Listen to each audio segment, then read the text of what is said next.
Oh, good afternoon, everyone. I am fired up. It's Dave Meltzer here with Opt Hours, and I have my mentor session here. I have my mentor, learn.blainebartlett.com/LMM. Blaine Bartlett, an incredible leader, compassionate capitalist himself. He is the soul of business, the mindset mastermind, has taught me so much, carried down from another one of our mentors who I want to give a shout out to, Bob Proctor, who passed away last week, who's a great influence on all of us and a friend of all of us, and even makes Ken Blanchard our special guest today with Randy Conley. It looks like makes Bob Proctor makes Ken Blanchard look young, even though he's written 65 books. And I'm not misspeaking there. We have serious legends from the simple truth of leadership.com. Ken Blanchard and Randy Conley. It's an honor to have you here with my other mentor, David Meltzer, here with Office Hours. Thank you guys for joining us. Well, good. It's great to be with you. It's a real pleasure. Well, we don't have enough time to have you guys on here because, next to Jan Canfield, I can't imagine anyone selling more books and impacting and influencing more people than you can. And Randy, you have to deliver it to a modern day world of technology. And the Ken Blanchard companies are incredible. Ken, I'm going to put you on the spot here. Obviously, the world has changed a little bit after you've written these 65 books. I am a big fan, obviously, of your iconic book that everybody, the 1 Minute Manager, has read that led to such success. But how do you see technology today enhancing, amplifying, or perpetuating your content, or do you see it diminishing its capacity? Well, I see it, David, just enhancing it, because with Zoom, look what we can do. People can't say they can't meet with their people, because they could just Zoom in, because one of the things Peter Drucker taught me years ago, he said, nothing good happens by accident, put some structure on it. And so we've said to managers for a long time, if you really want to have a relationship with your people, you ought to spend 15 to 30 minutes at least once every 2 weeks on a one-on-one. You schedule a meeting and they set the agenda. And now that's really easy. But if you met with your people 26 times a year, you'd know them and they would know you. So there's no excuse. I don't have to travel much now. I just Zoom away. Yeah. You guys have got a new book out, Ken. Simple Truths of Leadership, 52 Ways to be a Servant Leader and Build Trust. The idea here, I love the thesis of the book, and the question I've got has to do with something that happened for me literally years ago when I was leading leadership program with Nokia back in the late 1990s, and some of the work that I did with Junior Chamber International, and your model on situational leadership. And could you contrast just real quickly the migration that has occurred between that content, situational leadership, to where you're at today with this newest book and the thesis on that book? Well, it's interesting, because when you look at, we call it SL2 now, our situational approach to effective leadership.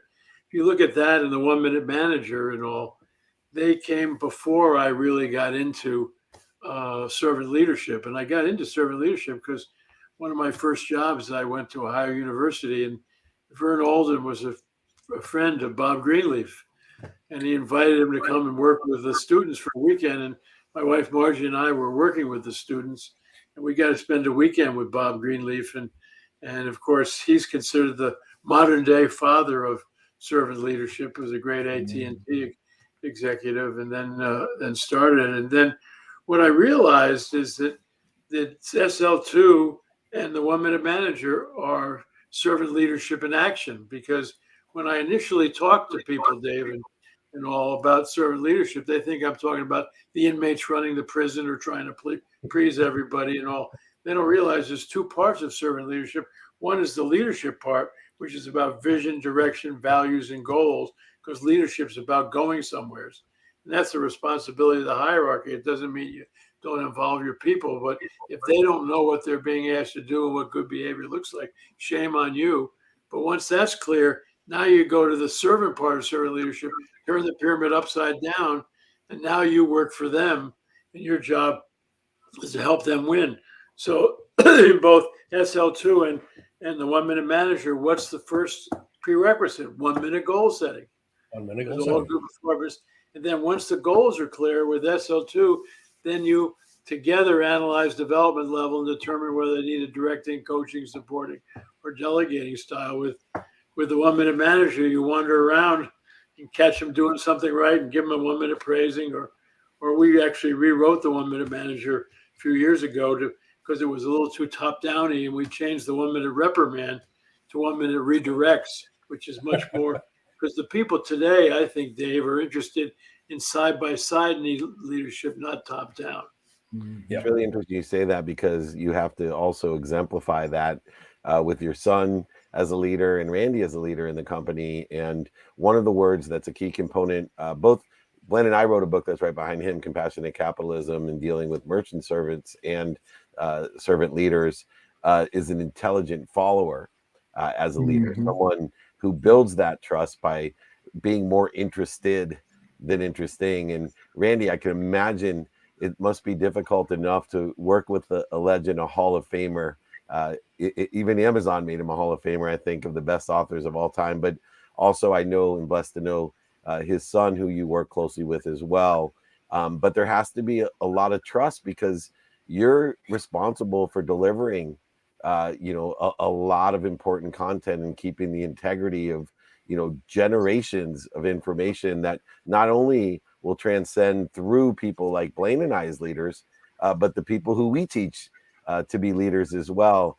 And so for you, that word trust, Randy, probably takes on a dynamic role in leadership. And I know your most recent book is about building trust.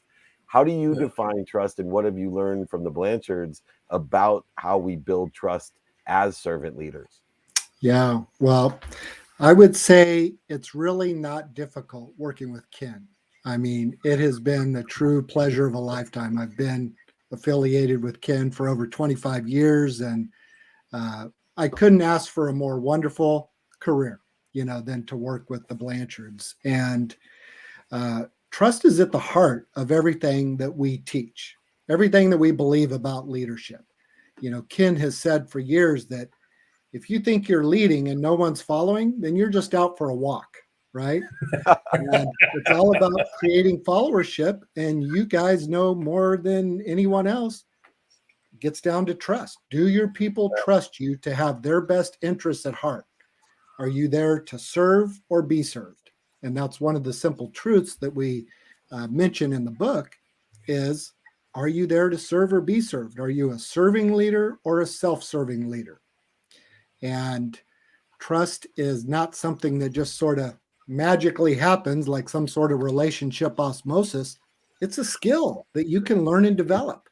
And if you use the behaviors that are associated with being a high trust leader, you'll build trust. It's pretty common sense, but not common practice, which is why we wrote the book and why we try to keep encouraging leaders to put these principles into action. One of the ways that I've, in the work that I've done, and David and I both do this, all an organization is a collection of people that are in relationship. At the end of the day, that's all it is. And if the relationships are working well, you got a pretty good shot at being successful. But a lot of the leaders that I've worked with historically over the last 3-4 decades, relationship building and relationship quality has not been on their radar, as a singular focus. Yeah, I'd be curious here. 52 ways to build trust. Yeah. I mean, we don't have time for this, obviously, but if you could take as much time as you need in the next 3 minutes to tell us what those 52 ways are. Okay, we'll zoom through all 52 in the next 3 minutes. No. The key thing, Blaine and David, is dealing with your ego. And we said ego is edging God out, or everything good outside. But what it does, that gets you to focus on yourself, either with false pride, where you have a more than philosophy, or fear or self-doubt, when you have a less than philosophy. But you're focusing on yourself. And when your ego is in the way, it's hard for you to be a servant leader, because it's all about you. And so we've even started a 12-step Egos Anonymous program. you'll get a kick out of it. We got some CEOs that when they have their weekly meeting with their people, they start with an Egos Anonymous meeting, and everybody has to stand up one at a time, and you'll know it's kind of voluntary, but you stand up and you say, "Hi, I'm Ken," and everybody goes, "Hi, Ken." And then you have to say, "I'm an egomaniac," and then you have to talk about either a false pride or a fear or self-doubt that got in your way that week. And we always say to people, if you can't think of one time this week when your ego got in the way, you lie about other things too. So, I love that.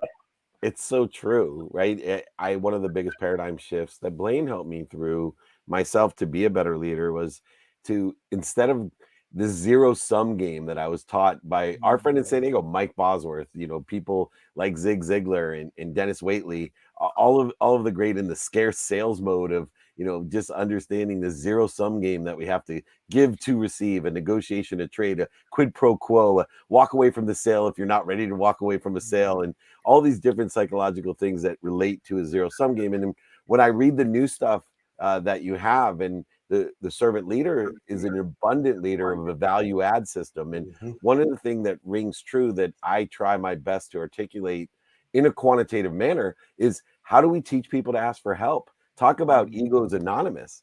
We are already happy, healthy, wealthy, and worthy. We need to figure out what we're doing to interfere with it. And the only way to get rid of that is to ask for help from maybe even someone that sits in a situation that we already, want to be in, and be able to use that humility of receiving, and not just from other people, but I'm a faith driven person. I believe there is an omniscient, all powerful, all knowing source that I love to ask for help from, because I know that that source loves me more than my mom loves me. And I know, growing up as a little Jewish kid, my mom over loves me. So I know the source over loves me too, but actually knows what they're talking about. How important is it today to ask for help? Oh, it's critically important because it shows vulnerability on behalf of the leader, right? Everybody knows that you're not perfect, right? We just pretend that we have it all together, right? We wear the mask. We act like we've got it all together. Everybody knows we don't. And so the moment that leaders open the kimono a little bit, metaphorically speaking, we don't recommend you do that in actual practice, but, maybe on Zoom if you have a high enough view, right? Yeah. It's okay to work in your pajamas, but not your birthday suit, but open up a little bit, be a little vulnerable, share information about yourself, let people see that you're a real person. That goes tremendous lengths in building trust with people, because they know you're authentic, you're genuine, you're real. What they see is what they get. So I wholeheartedly agree with you, David. Ask for help. Let people know. That idea of vulnerability. I love that, Randy. Yeah. In my experience, people will the idea that a leader has to be certain, has to be perfect, has to have it together, and has to have the answers. People will. We disconnect with certainty and we connect with vulnerability. Yes, and it's that disconnection with certainty that that I find leaders run into a lot, and that's where trust starts to erode. Yes. There's no place for somebody to connect with, who it is that they're interacting with, and actually who their livelihood is depending on in many cases.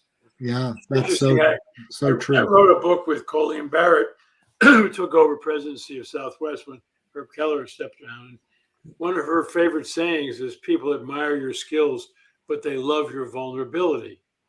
And a lot of people think if you're vulnerable and you commit even mistakes and that you're human and all, the people say, "Why are they the leader?" No, Colleen and I think everybody that's been successful as the servant leader has found that people look at that and say, "Wow, this is going to be a fun place to work because we can all share, because none of us is as smart as all of us," is one of our favorite sayings. But I love that whole thing about people admire your skills, but they love your vulnerability, which is not seen as a weakness; it's seen as a strength. You both are such great leaders, and also are constantly learning. Leaders are constantly learning, and with open minds, open hearts, and open hands, it accelerates what we learn. And to not be afraid of being a hypocrite beyond vulnerability is, I imagine, I know I'm 54, but, Ken, I imagine you've changed your mind and your opinion about a few things over the years that you thought may have been close to the truth way back when, that you're like, wow, I really must have gotten that wrong. I know I have, as a parent, taken on that role. So I was curious, with the accelerated change of the pandemic, where we've accelerated a lot of the changes into a period of 2 years that may have taken 20 years in some industries, careers, or jobs. Did either of you, Randy or Ken, come up with some epiphany of hypocrisy where you were like, oh my gosh, I was so wrong about this? Is there something you could share with us of a lesson that was learned because of the accelerated change that occurred? Well, I recently celebrated the 61st anniversary of my 21st birthday. So I've been around a while. And I worked on a book with Norman Vincent Peale. He was 86 years old at the time. Wow. And he said to me, which has been so powerful in my life, he said, Ken, if you stop learning, lie down and let them throw the dirt on you, because you're already dead. And I think a lot of people who, quote, retire, what often happens to them. I wrote a book with Mort Shavitz here called Refire, Don't Retire. Make the rest of your life the best of your life. And we want to keep on individually, upping the ante and what can I learn and all. And so I've learned over these 82 years that I'm not the brightest bulb in town.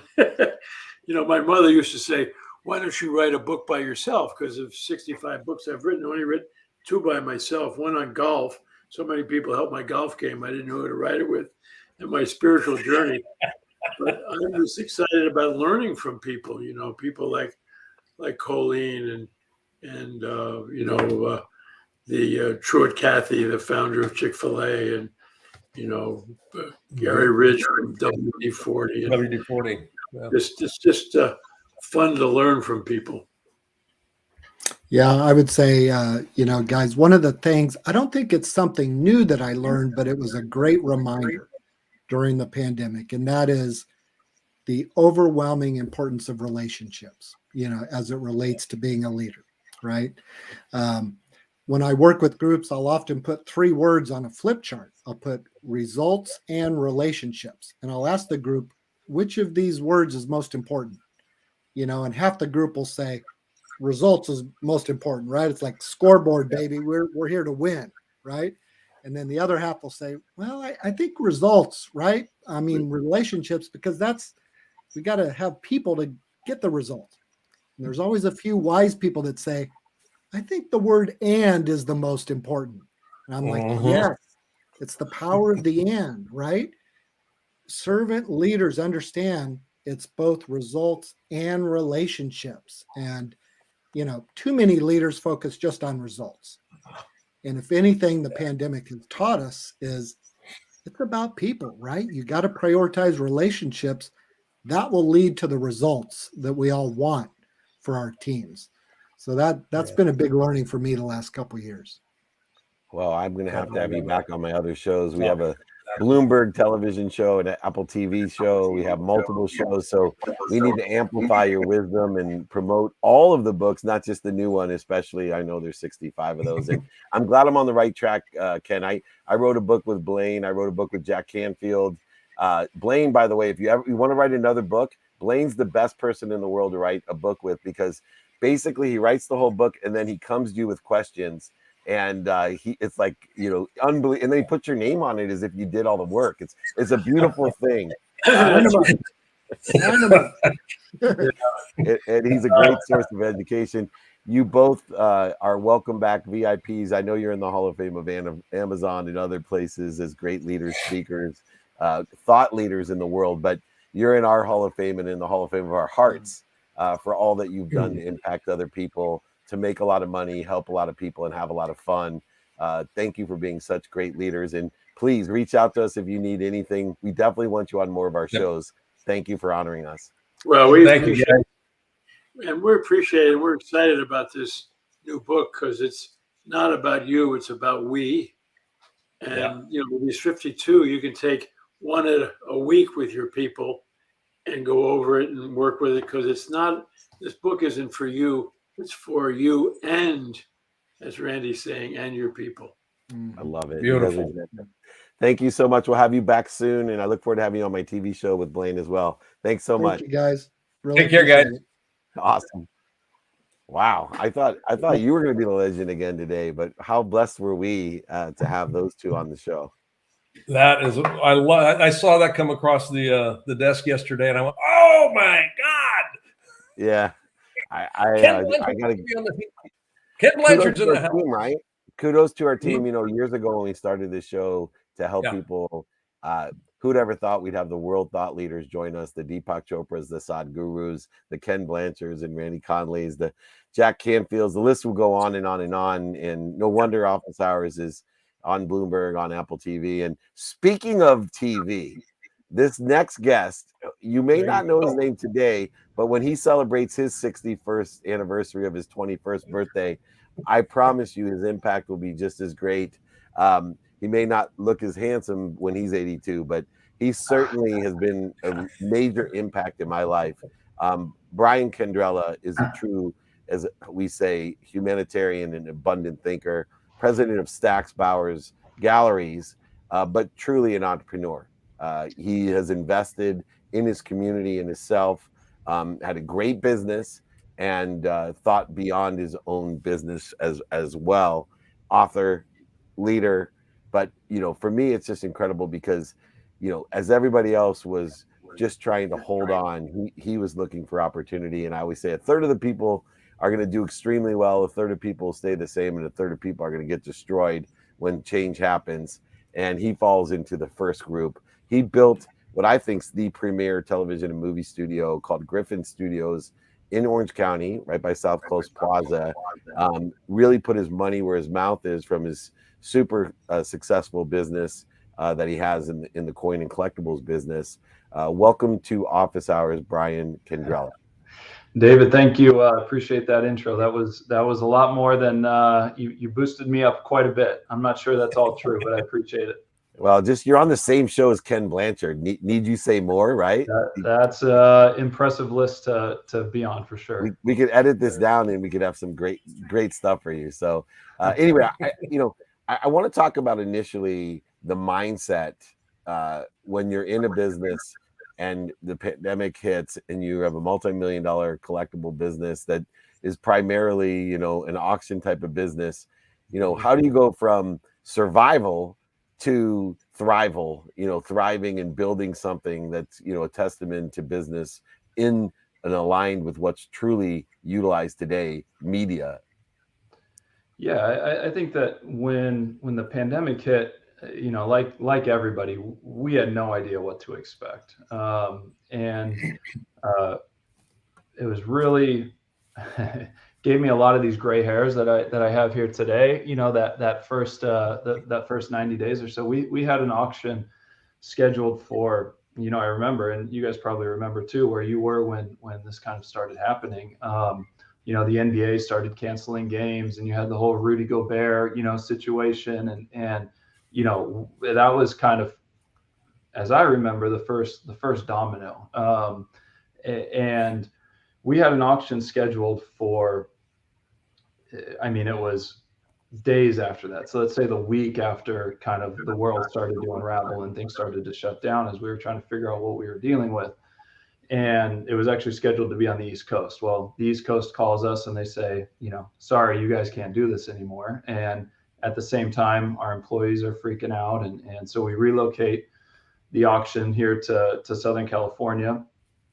We rented out this beautiful venue at the Lido House Hotel. That's, you know, this brand new hotel that opened up, and you know, the show must go on. And we literally plugged in the very last piece of our equipment, and the hotel comes over and they says, sorry, you know, California said you can't have any gatherings. Pack your stuff up. You got to go. And so we said, okay, you know, all right, we're going to try, you know, round number 3. And we pivoted, and luckily in our old location, there was, you know, kind of an empty office space. And we set up our auction in there, set up all the equipment, ran internet lines, through the halls across, because this was a dead, not lit office. And we went to all of our biggest customers. We said, you guys got to be here. We're going to take care of you. We went and picked them up all around the country, flooded the market with credit, and had one of the most successful auctions of all time in the height of the uncertainty. The stock market's plunging, and it's really a famous sale in our little community of numismatics. And we had to move forward. Our business has been around since 1933, and over that entire course of history, almost 100 years, we've canceled or postponed one auction, and that was a sale that was going to be held in New York the week after 9/11. And the market is robust enough, and we have tools at our disposal to support things. And that's kind of how we had to pivot. And from then on, I mean, there wasn't a whole lot of time to feel sorry for ourselves. We had an obligation to our clients and our consigners, and they were expecting us to do a job. And we went, to the ends of the earth. I mean, we literally flew a jet around the country picking people up because it wasn't safe to get on a Southwest Airlines flight. It didn't feel that way at the time. Since then we've been here and we've been running, and to nobody's, when we looked in our crystal ball at that time back in March of 2020, the market's just taken off, and we've been completely blessed to, I kind of joke, we're more during COVID and the pandemic, we were more in the toilet paper business than maybe some of these, the travel business that really got hurt. I mean, people were really flocking to collectibles in general, gold and silver as precious metal, a place of safety, and people had time on their hands and this incredible disposable income, and hobbies took off. So we've been really blessed from that perspective. We leaned into it for sure, not quite knowing what was going to happen, but it was a fantastic outcome, and our business is transformed over the last 2 years for sure. I want to give you kudos real quick before Blaine asks his question, because so many people in the same situation where they were sitting on a gold mine, no pun intended, and they get that first slap in the face that said, nope, sorry, you can't do this here. Instead of finding a way and saying, oh yeah, try me, they went to the why me mindset and ended up closing down their business or selling their business for pennies on the dollars. And they literally were sitting on gold mine. And I even know some used car people that did, the exact opposite that you do. And there's never been a better used car market in the history of used car market than there is still today. I'm trying to sell every single car I have my own hands on, just because, some of them I bought, put 60,000 miles on it. I'm getting 5-10 grand on top of what I paid for it. I'll wait it out.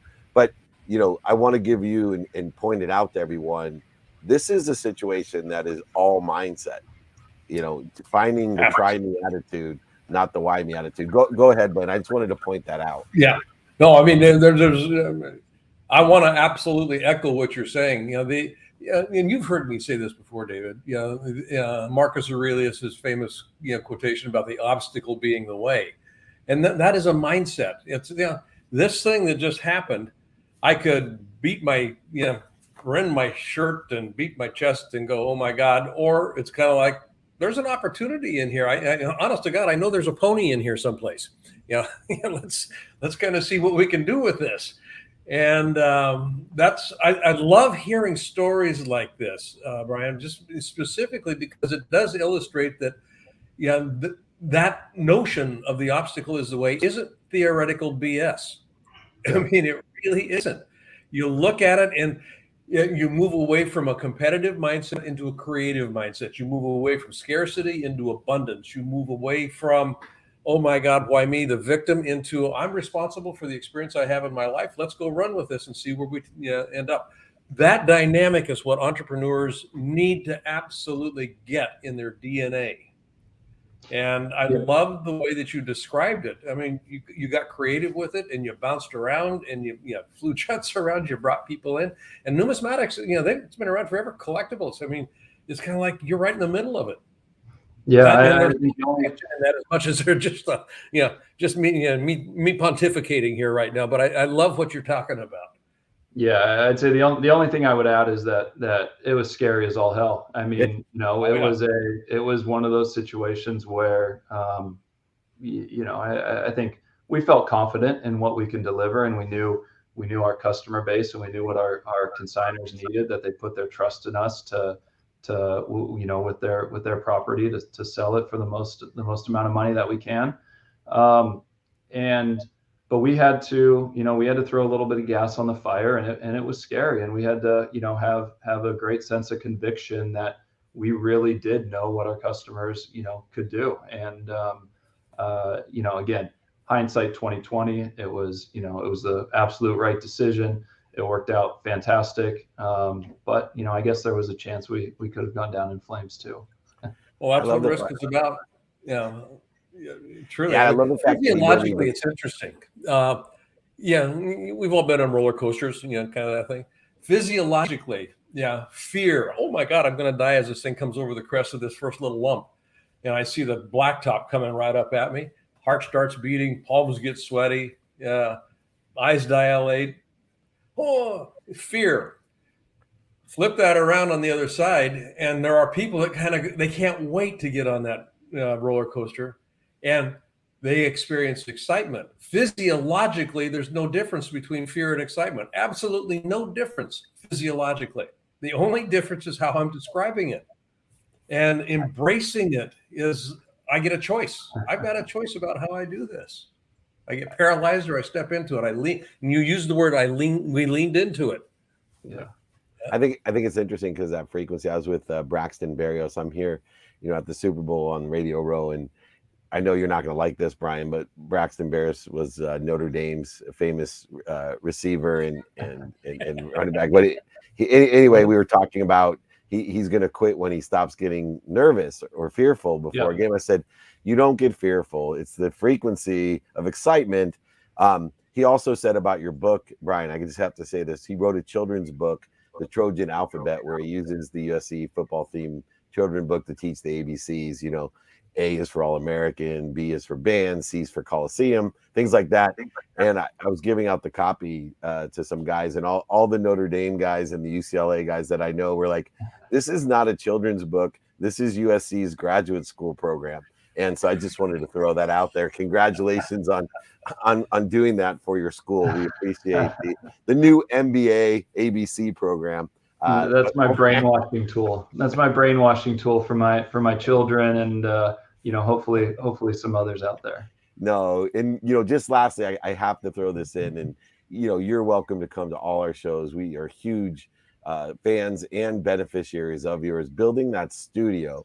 So we were talking about leaning in, talking about he was scared as hell, but it didn't stop you from investing millions of dollars in building the state-of-the-art studio in Orange County, which was desperately needed, and now desperately has great timing, and everyone around us at Griffin Studios thinks you're a genius. But I am sure just as I've had other friends, when you're burying millions of dollars into a brand new studio in the middle of a pandemic and you don't really even have any content other than the collectibles show, that's scary to me. And I love the fact that you allow people to laugh, scoff, and make fun of you. And they always seem to end up applauding people like you. And I applaud you, because also Meltzer Studios would not be anywhere without Griffin Studios. And I'm blessed to have it as our TV and movie studio for us and all of our partners. So thank you for leaning in. Thank you for believing in yourself. Thank you for being an icon of investing in yourself, being a servant leader to the community in Orange County, especially.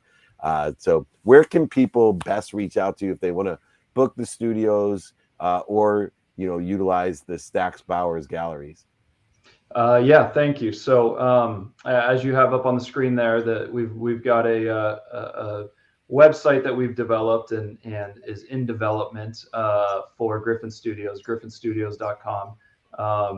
We've had a handful of folks use it besides us. And obviously you've been one of our key clients there, so we appreciate you as well. And it's really, this fantastic, flexible and diverse space where we can host events, we can host podcast, live broadcast, commercials, all of that stuff. So it's got all the capabilities in the world, a lot more that honestly I can't even say I completely comprehend. Me either. So we're excited to get people in and get creative and see what we can do in there. So that's at Griffin Studios. You can reach out to me regarding Griffin Studios or Stacks Bowers Galleries, our rare coin auction precious metals business. My email is bk@stacks.com, STACKS, and stacksbowers.com is our website, STACKSBOWERS, stacksbowers.com. And we have also, we have physical locations. We have galleries across the country. I'm based here in Southern California. We also have a gallery in New York City on Park Avenue and 57th Street. We just opened up in Philadelphia, 17th Street and Market, right in City Center. We'll be opening up in Boston probably late summer, right by Faneuil Hall. Fantastic spot we're really excited about. And then we have some other locations that are a little bit more sales office-y, client meeting spaces: Hong Kong, Paris, Tulsa, Oklahoma, Wolfboro, New Hampshire. So we're kind of within reach of a lot of folks out there. So we would love to meet with you in person. Thank you so much, Brian. I look forward to seeing you soon. Take care of yourself. Congratulations on all your success, and absolutely a great closer to Ken Blanchard and Randy Conley. So we had quite a set of threesome. I wish my San Diego Padres had a lineup like I got today, because we win the World Series. Thanks so much for joining us. Hey, thank you for having me. I really appreciate it. Good to see you. Thanks, Brad. Great to see you. Love Take it. care. Brian Kendrell, check him out. Like I said, multiple places, Griffin Studios, or of course at Stacks Bowers. I didn't even know they had all those other locations. When you're talking Paris, London, etc., then you throw in Tulsa. I like that combination. Anyway, we got to close it up. It's Super Bowl week, and I'm just getting started. You can imagine. I know you are. You're rocking and rolling here, buddy. Yeah, I had, believe it or not, while I was doing a board meeting today, I had a clubhouse with Marshall Falk. I was in and out of, kept the lights dark while I was in my my board meeting, but I'm not going to expose myself or be too humble and exposing. Anyway, takeaway for the day: 3 legends on board today. What's your takeaway? Well, 1933, Brian's firm got started. Okay, so we got longevity. Ken Blanchard's 81, got longevity in there. The idea of longevity has to do with being able to actually consistently replicate myself over and over again. So, and you've heard me talk about this. My definition of sustainable success is developing the capacity to continuously start over. And that's what I'm taking away from this. Ken has continuously started over. He's got 65 books out there, 25 million books sold. I mean, it's just crazy.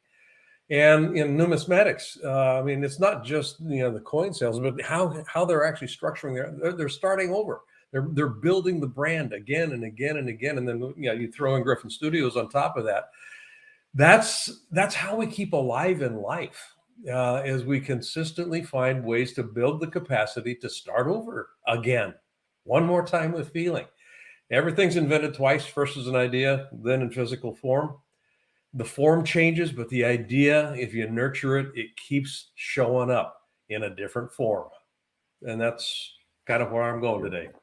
Yeah, and for me, just the blessing of leadership, not retiring as a leader, but repurposing as a leader. And going back to the first mention of Bob Proctor, who taught me he was never going to retire and I should follow in his footsteps as a leader to always repurpose my life with passion and profitability. And he was such a great leader of reconciling those in Ken Blanchard, Randy Conley. And we had 3 different generations, from Brian to Randy to Ken, all repurposing themselves continually, being profit centers with passion and purpose tied into it. And as I see the 3 generations, the legacy of those who have learned from Bob Proctor to Ken Blanchard, as you said, 65 books, 23 million copies, to Blaine Bartlett, to Randy Conley, and finally to the young Brian Candrella making critical business decisions with the vision that was created, I'm sure, by reading, of these other gentlemen that we had on today. We all are repurposing to be passionate, purposeful, and profitable. So be a profit center, not a profit. You certainly have helped me do that in my career, to empower other people and to give back. Thank you, Blaine, so much for joining. Check Blaine Bartlett out. Learn.blainebartlett.com/LMM, the Mindset Mastermind, my mentor and incredible friend. I'll see you next week, my friend. I'll see you next week. Thank you. Have a great weekend. All right, everyone. We appreciate you. It's here today. It's Super Bowl week. We will be all over the place, starting tonight, tomorrow, the next day. So join us everywhere. Remember, be more interested than interesting. One time I asked over 700 open-ended questions just to figure out how I could be of service or value to someone. Do not be the most interesting man in the world. Be the most interested in the world by being kind to your future self and doing good deeds. Please reach out to me if you need anything, david@dmeltzer.com. I want to thank my team, my friends, and my super guests today. Please join us, and we will see you soon. Remember, be kind to your future self, do good deeds, david@dmeltzer.com, david@dmeltzer.com. We'll see you tomorrow at training. We got relationship training for Valentine's Day, February 14th. Relationship training tomorrow, and we'll look forward to seeing you on there on all platforms. Be kind. Talk to you guys later. Thank you, Mikey. We'll see you soon.